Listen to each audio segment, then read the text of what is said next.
पिछले क्लास में हम लोग हाइब्रिडाइजेशन पढ़े थे। हम बोले थे ना कि हाइब्रिडाइजेशन में हम बताएंगे, ट्रिक्स बताएंगे और एक्सेप्शन केस बताएंगे। तो पहले थोड़ा सा एक्सेप्शन केस ज़रा देख लेते हैं। देखो इसमें एग्जांपल जो है NH3 लेके चलेंगे। नाइट्रोजन का electronic configuration 1s2 2s2 2p3 होता है, कोई दिक्कत नहीं।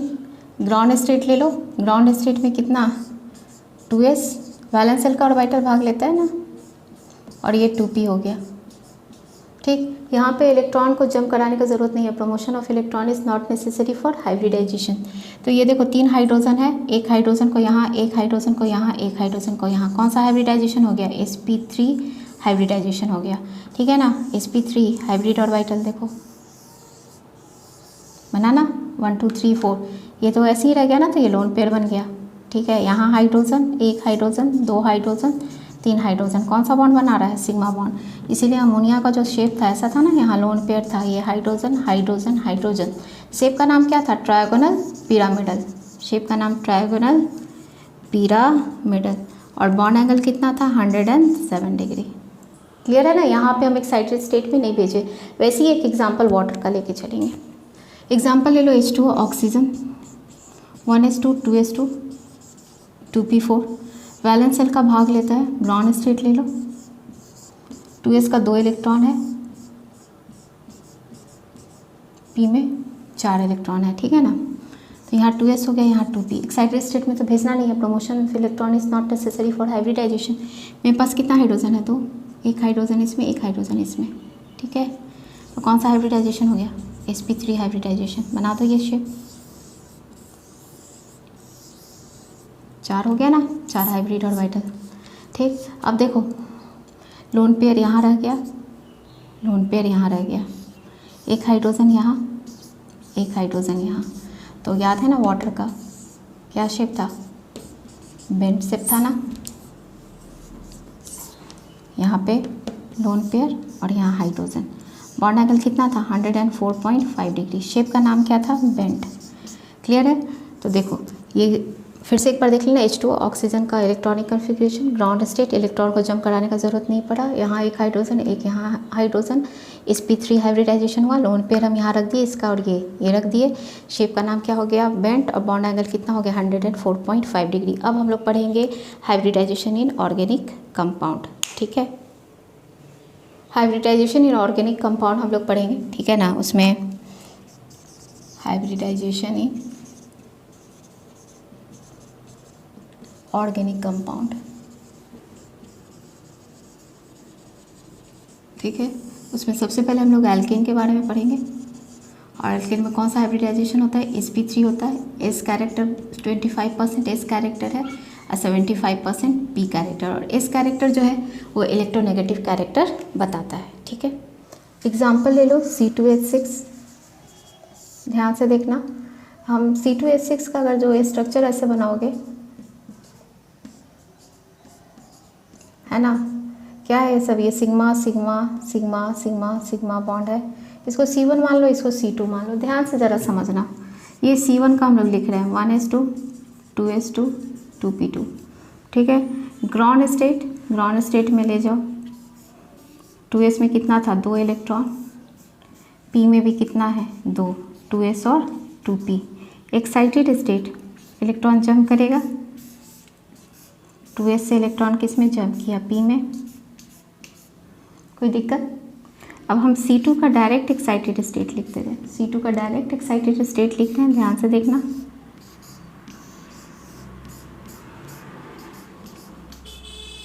क्लियर है। अब देखो जरा ध्यान से समझो। ये जो C1 और ये C2 आपस में ओवरलैप करके, C1 और C2 आपस में ओवरलैप करके सिग्मा बॉन्ड बनाया। कौन सा बॉन्ड बनाया? Sigma bond. अब ये C1 के पास कितना हाइड्रोजन है? 3 हाइड्रोजन है। तो देखो हम यहाँ 3 दे रहे हैं, 1 2 3 दे दिए। यहाँ C2 के पास कितना है? 3 हाइड्रोजन है, 1 2 3 दे दिए। कौन सा हाइब्रिडाइजेशन होगा? 1s 3p sp3 hybridisation. और हाइब्रिड ऑर्बिटल मेरे पास कितना? हाइब्रिड ऑर्बिटल का शेप बताए थे ना, ये एक छोटा और एक बड़ा लोब्स बनता है। ठीक है ना। तो हाइब्रिड ऑर्बिटल कितना हो जाएगा टोटल? 1 2 3 4 5 6 7 8 हाइब्रिड ऑर्बिटल ऐसा आ जाएगा। ठीक है ना। तो जो ऐसा 8 हाइब्रिड ऑर्बिटल आएगा तो देखो कैसा होगा देखने में। ये देखो 1 बना है, ये क्या बना? 2 3 4 5 6 7 8 हाइब्रिड ऑर्बिटल। इसके बीच में कौन सा बॉन्ड बना, सिग्मा। यहाँ क्या है, hydrogen, sigma hydrogen hydrogen sigma. ठीक, यहाँ से देखो तो शेप क्या जा रहा है, टेट्राहेड्रल, टेट्राहेड्रल। और बॉन्ड एंगल कितना हो जाएगा, 109.5 डिग्री। हो गया ये एल्केन का। फिर से देख लेना, एल्केन में sp3 हाइब्रिडाइजेशन होता है। s कैरेक्टर कितना है 25% और p कैरेक्टर कितना है 75%। s कैरेक्टर जो है वो इलेक्ट्रोनेगेटिव कैरेक्टर बताता है, ठीक है ना। ये C1 और C2 ले लिए, C1 का एक्साइटेड स्टेट है, ये C2 का एक्साइटेड स्टेट है। आपस में ओवरलैप करके कौन सा बॉन्ड बनाया, सिग्मा।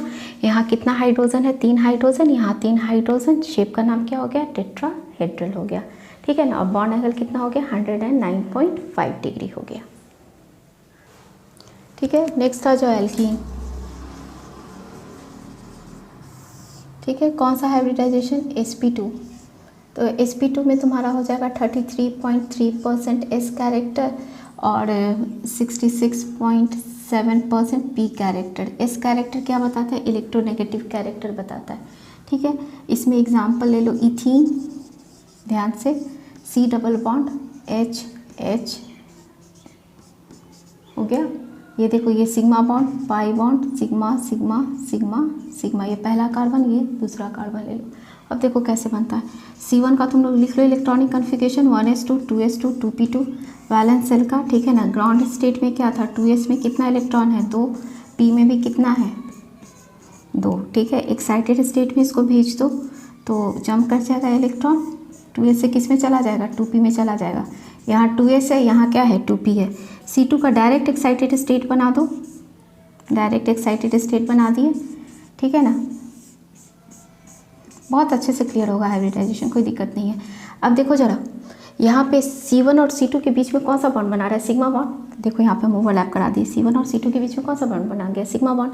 यहाँ देखो C1 के पास कितना हाइड्रोजन है, 2 हाइड्रोजन, और C2 के पास भी कितना हाइड्रोजन है, 2 हाइड्रोजन है। तो 1 हाइड्रोजन यहाँ दिए, 1 हाइड्रोजन यहाँ दिए, 1 हाइड्रोजन यहाँ दिए, 1 हाइड्रोजन। तो कौन सा हाइब्रिडाइजेशन हुआ, sp2 हाइब्रिडाइजेशन हुआ। तो ये जो हाइब्रिड ऑर्बिटल का ऐसा शेप होता है, ये कितना बना, 1 2 3 4 5 6, ठीक है ना, ऐसा 6। और ये देखो, एक इलेक्ट्रॉन इसमें रह गया, एक इलेक्ट्रॉन इसमें रह गया, जो भाग नहीं लिया। तो अनहाइब्रिडाइज ऑर्बिटल क्या होता है, दोनों तरफ क्या होता है, लूप्स बराबर होता है, ठीक है।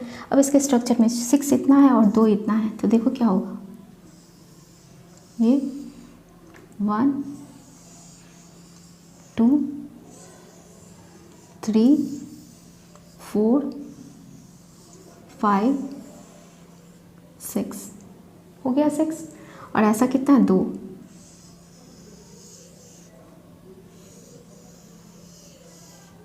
ये कौन सा बॉन्ड बनाया था, सिग्मा। यहाँ हाइड्रोजन, यहाँ भी क्या है, हाइड्रोजन, यहाँ भी क्या है, हाइड्रोजन, यहाँ भी क्या है, हाइड्रोजन।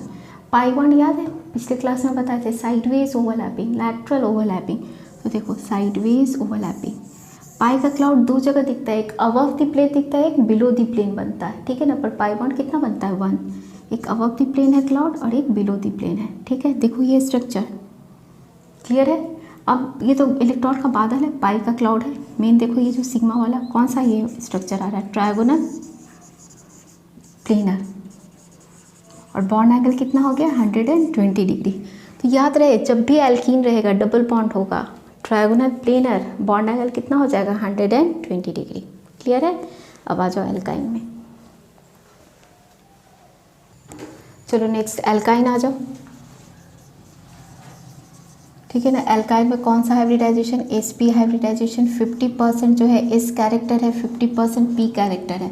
अब यहाँ नोट देने का बात है कि क्या, कि सबसे ज़्यादा s character electronegative in nature कौन होता है, एल्काइन। इसका एक एग्जांपल ले लो, इथाइन, ठीक है ना। इथाइन में क्या है, C ट्रिपल बॉन्ड C2H2 हुआ नहीं, यहाँ 1 हाइड्रोजन और एक यहाँ 1 हाइड्रोजन, ये सिग्मा बॉन्ड है। और ये पाई बॉन्ड, ये सिग्मा, ये सिग्मा, ये C1 ले लो, ये C2 ले लो। C1 का electronic configuration 1s2 2s2 2p2, ठीक है। ग्राउंड स्टेट में ले लो वैलेंस सेल का इलेक्ट्रॉन, तो 2s में कितना इलेक्ट्रॉन है, 2, और p में भी कितना है, 2, ठीक है ना। एक्साइटेड स्टेट में भेज दो तो 2s का जो इलेक्ट्रॉन है वो जंप करके किस में चला जाएगा, 2p में चला जाएगा। 2s का इलेक्ट्रॉन जंप करके किस में चला गया, 2p में चला गया, ठीक है ना। ये 2s हो गया, ये 2p हो गया। C2 का डायरेक्ट एक्साइटेड स्टेट बना लो, ठीक है ना। डायरेक्ट एक्साइटेड स्टेट हो गया 2s और ये क्या हो गया, 2p हो गया, ठीक, क्लियर। अब जरा ध्यान से देखना, यहाँ C1 और C2 के बीच में क्या बन रहा था, सिग्मा बॉन्ड बन रहा था। C1 और C2 आपस में ओवरलैप करके कौन सा बॉन्ड बना दिया, सिग्मा बॉन्ड बना दिया। यहाँ पे एक हाइड्रोजन है इसके पास, तो देखो यहाँ पे एक हाइड्रोजन इसके पास दे दिया, यहाँ पे एक हाइड्रोजन दे दिया, एक S और एक P, हाइब्रिडाइजेशन में भाग लिया तो क्या हो गया, Sp। मतलब ये ऐसा हाइब्रिड ऑर्बिटल कितना है, 1 2 3 4, ठीक है ना। कितना है ऐसा, 4। और ये 1 2 3 4 जो भाग नहीं लिया उसको क्या बोलते हैं, अनहाइब्रिडाइज ऑर्बिटल। जब भी पाई बॉन्ड बनता है वो अनहाइब्रिडाइज ऑर्बिटल से बनता है, और हाइब्रिड ऑर्बिटल से कौन सा बॉन्ड बनता है, सिग्मा बॉन्ड बनता है, ठीक है। तो ऐसा कितना है मेरे पास, 4 है। अब जरा स्ट्रक्चर ध्यान से देखना, ये हम क्या बनाए 1, ये क्या बना रहे हैं 2, ठीक, ये 3 और ये 4, 4 बनाए हैं। और ये देखो ऐसा कितना है 2, तो एक इस प्लेन में इसमें बना दिए, इस प्लेन में बना दिए, एक अदर प्लेन में बना दिए। अब देखो यहाँ पे ये ओवरलैप करके कौन सा बॉन्ड, सिग्मा बॉन्ड, हाइड्रोजन है यहाँ पे, ये सिग्मा बॉन्ड C1 और C2, ये क्या हो गया, सिग्मा बॉन्ड। और साइडवेज ओवरलैपिंग से कौन सा बॉन्ड बनता था, पाई बॉन्ड। देखो स्ट्रेट वाले को स्ट्रेट से ओवरलैप, ये वाले को इससे। पाई प्लॉट कितना जगह दिखेगा, 4 जगह दिखेगा, पर पाई बॉन्ड कितना बनता है, 2 बनता है, ठीक है।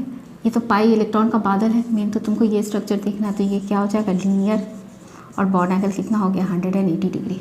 तो ये था ऑर्गेनिक कंपाउंड में हाइब्रिडाइजेशन, क्लियर है ना। एल्केन जब भी सिंगल बॉन्ड होगा sp3 हाइब्रिडाइजेशन, जब भी डबल बॉन्ड होगा sp2 हाइब्रिडाइजेशन, और जब भी ट्रिपल बॉन्ड होगा तो sp हाइब्रिडाइजेशन। यहाँ नोट करने का बात है कि sp में 50% s कैरेक्टर होता है, सबसे ज़्यादा इलेक्ट्रोनेगेटिव कौन सा होता है, sp होता है। बॉन्ड एंगल 180 डिग्री और शेप क्या हो गया, लीनियर हो गया, ठीक है। और एक और चीज़ स्टार मार्क करके नोट कर लेना, जैसे C डबल बॉन्ड C है, ठीक है ना। यहाँ एक हाइड्रोजन है, 1 2 3 4, 1 2 3 ये हो गया, ठीक है। तो इसका जो हाइब्रिडाइजेशन है, ये डबल बॉन्ड है तो क्या हो जाएगा, sp2 हो जाएगा। ये भी डबल बॉन्ड है तो क्या हो जाएगा, sp2 है। पर दोनों साइड जब डबल बॉन्ड रहेगा तो इसका हाइब्रिडाइजेशन क्या हो जाएगा, sp हो जाएगा, ठीक है। ये भी क्वेश्चन एग्जाम का आया हुआ है। अब तुम लोग को लास्ट में हम ट्रिक्स दे रहे हैं, ठीक।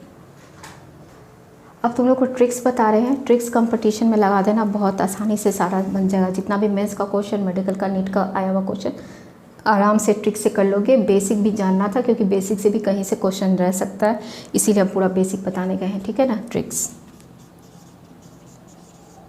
ठीक। सबसे पहले स्टेप 1 में add valence electron, add valence electron, clear है।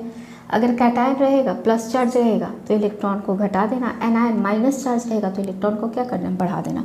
जैसे क्या बोल रहे हैं, NH4 प्लस, तो नाइट्रोजन का 5 है और ये हाइड्रोजन 1, तो 4 है 9, और ये कैटायन है तो क्या करोगे 1, और एनायन रहेगा तो क्या करोगे, ऐड कर दोगे, ठीक है। यहाँ तक क्लियर है। उसके बाद फिर क्या करते हैं, स्टेप 2 में आ जाओ।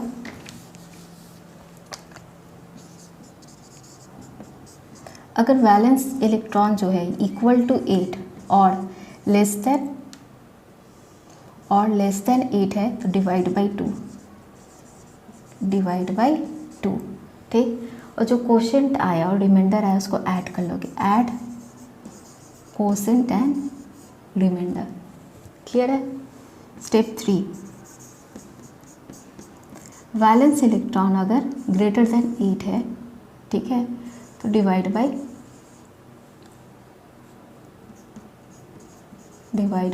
8, ठीक। Find quotient if there is Q1 मान ली, if there is any remainder, कोई रिमाइंडर है,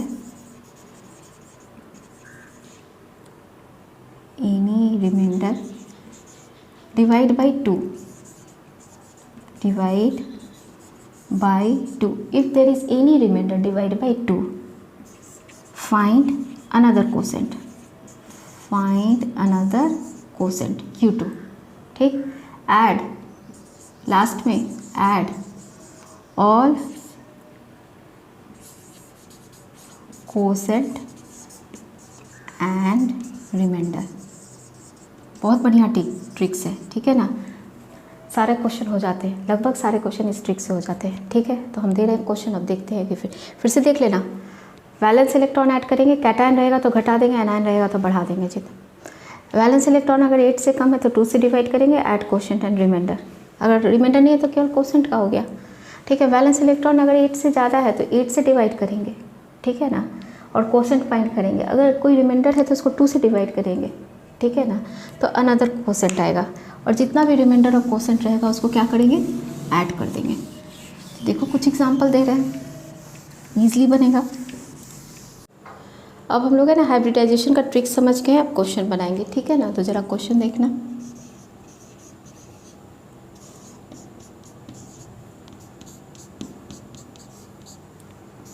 कुछ कैटायन का भी दे देते हैं, NH4+, एनायन का भी दे देते हैं, कुछ रिमाइंडर का भी दे देते हैं, सब तरह का एग्जाम्पल, ठीक है। तो आ जाओ PCl5। फॉस्फोरस का वैलेंस इलेक्ट्रॉन कितना होता है, 5 होता है। क्लोरीन का कितना होता है, 7 होता है। तो 7 इंटू क्या करेंगे, 5 करेंगे, ठीक है। तो कितना हो जाएगा, 7 5 से 35 और 5 कितना हो गया, 40। तो हम बताए थे कि अगर 8 से ज़्यादा है तो 8 से डिवाइड करना। तो देखो 8 से इसको डिवाइड किए तो कितना आ गया, 5। तो कौन सा हाइब्रिडाइजेशन इसका आ जाएगा, sp3d। मतलब पहले S में जाना, फिर P में जाना और फिर क्या, D में जाना, ठीक है। ऐसे करना, हो गया sp3d। चलो आ जाओ SF6 बनाओ। तो सल्फर का 6 हो गया, ये कितना हो गया, हैलोजन 7, 6 हो गया, ठीक है ना। 7 इंटू 6 और ये 6 कितना हो जाएगा, 48। 48 को 8 से कर देना तो कितना आ जाएगा, 6 आ जाएगा। 6 आ गया तो sp3d2। तो देखो तो S1 P क्या हो गया, 3 और D कितना हो गया, 2 हो गया। तो कितना हो जाएगा, 3 1 4 और ये D2 है तो कितना हो गया, 6 हो गया, ठीक है। IF7 में आ जाओ। हैलोजन का कितना होता है, 7 और फ्लोरीन 7 है तो 7 इंटू 7 तो कितना आ जाएगा, 56। 8 से डिवाइड कर दो तो कितना आ जाएगा, इसका 7 आ जाएगा, 7। अब उसके बाद इसका कौन सा हो जाएगा, sp3d3, कोई दिक्कत नहीं।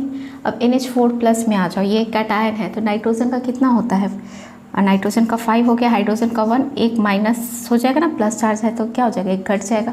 कितना आ गया, 8। हम जब बताए थे ना कि 8 रहेगा या लेस देन 8 होगा तो किससे डिवाइड कर देंगे, 2 से कर देंगे। इसको 2 से डिवाइड कर दिया तो क्या हो गया, 4। कौन सा हाइब्रिडाइजेशन हो गया, sp3। क्लियर है।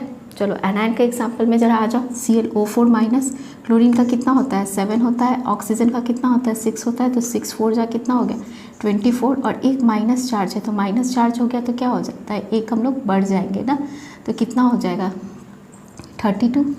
और इसको 32 है, 8 से डिवाइड कर दो। इसको 32 को 8 से डिवाइड कर देंगे तो कितना आ जाएगा, 4 आ जाएगा।